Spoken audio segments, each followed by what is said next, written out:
Good afternoon, ma'am. My name is Jaman Villanas, and today I'm going to perform administering oxygen by cannula and biofix test po.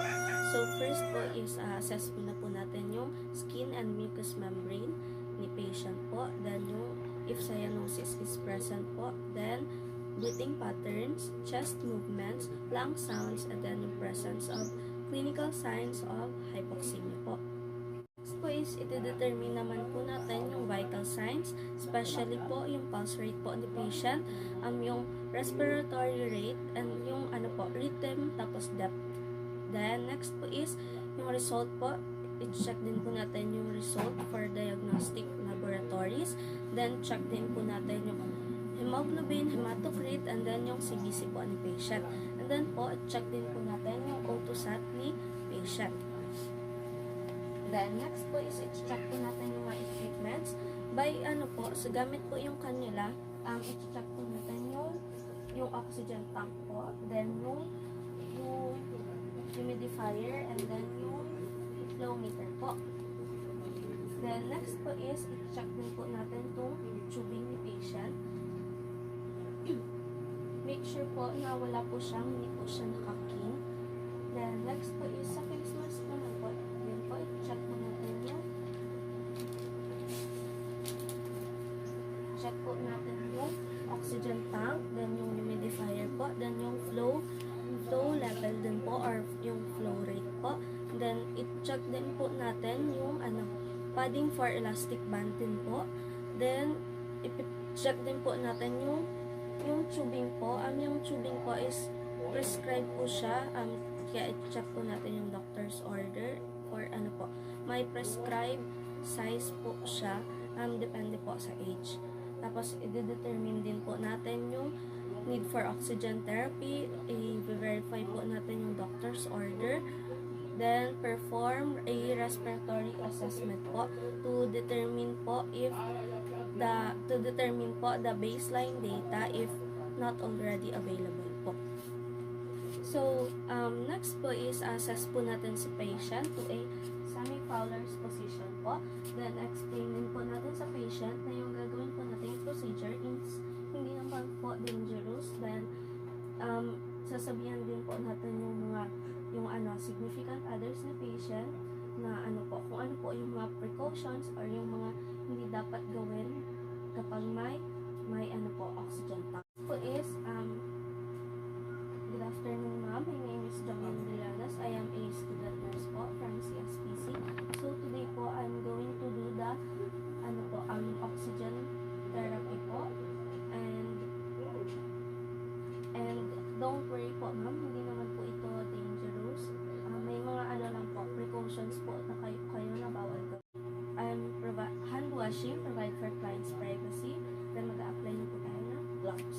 Then, next po is i-attach na po natin itong flow meter sa oxygen tank.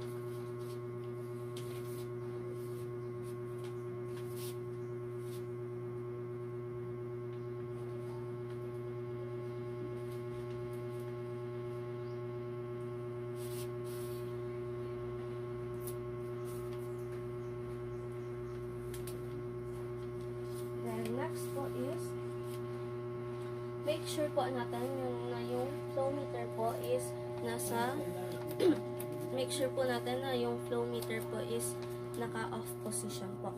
Then next po is i-fill in naman po natin yung humidifier po if needed. If wala po siyang sterile water or tap water, pwede naman po natin lagyan ng half po dito sa humidifier. Then next po is attach na po natin siya.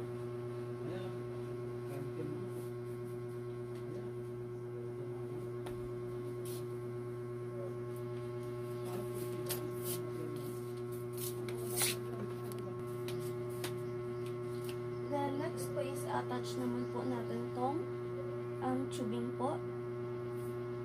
For example po is naka-attach na po siya dito. Then, after that po, mag-a-apply na po tayo ito-turn on na po natin yung oxygen to a prescribed rate po.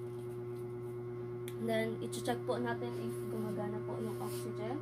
I-check po natin if may ano po, may bubbles po dito sa humidifier. Then, i-check din po natin if paglagay po natin ng tubing, make sure po na wala po siyang kinks. Then, next po is isa-set na po natin yung yung oxygen to a prescribed rate po niya. Then, next po is mag-apply na po tayo ng oxygen sa sa via cannula or via face mask po. So, first po is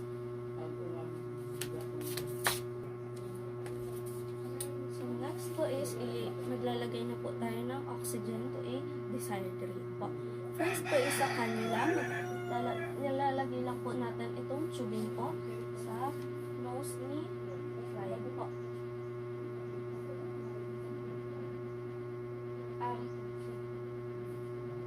Assuming po na nakakonect po siya dito sa humidifier po. Then, if natatanggal naman po, pwede naman po tayo maglagay ng tape sa may cheeks po ni patient.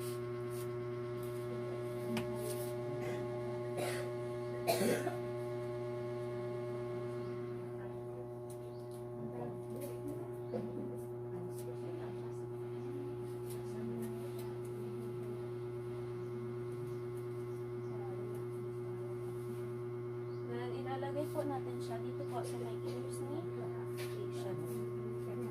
Then, after that po, sa sa face mask, ang gagawin naman po natin is, kunin po natin yung face mask po, and make sure po natin na natatakpan po yung sa nose and yung sa mouth po ng patient. Then, next po is, if hindi naman po siya, if natatanggal naman po siya, maglalagay din po tayo ng tape dito po sa may bandang cheeks ni patient, then itataas po natin siya dito sa may ears ni patient. Si client po, i-assess po natin yung vital signs, level of anxiety po ni patient, then yung color, then yung ease of respirations po, then magpo-provide din po tayo ng support sa patient to adjust the for adjusting the device po. Then next po is assess po natin si patient for every 15 to 30 minutes po, then mag-a-assess din po tayo ng clinical signs for hypoxia, tachycardia, confusion, dyspnea, restlessness, and then for cyanosis din po. That po is assess po natin si patient if may nafe-feel po ba siyang irritation po dito sa may kanyang ears. If meron po, maglalagay po tayo ng gauze pad sa may ears po ng patient.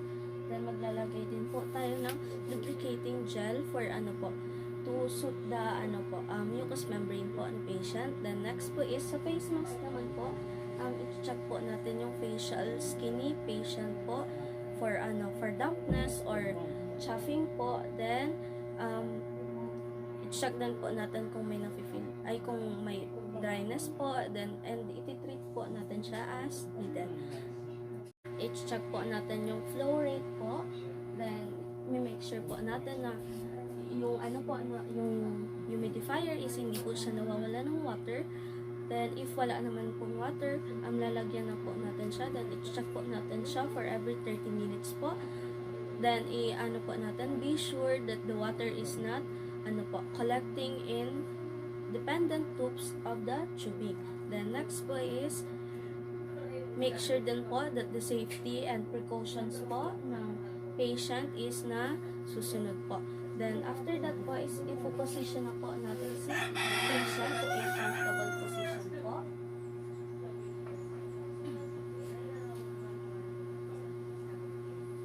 Then, next po is na po tayo, mag aftercare, remove gloves na po tayo if gumamit po tayo ng gloves. Then, hand washing, and then document po the assessment or the findings po na ginawa po natin. Thank you po.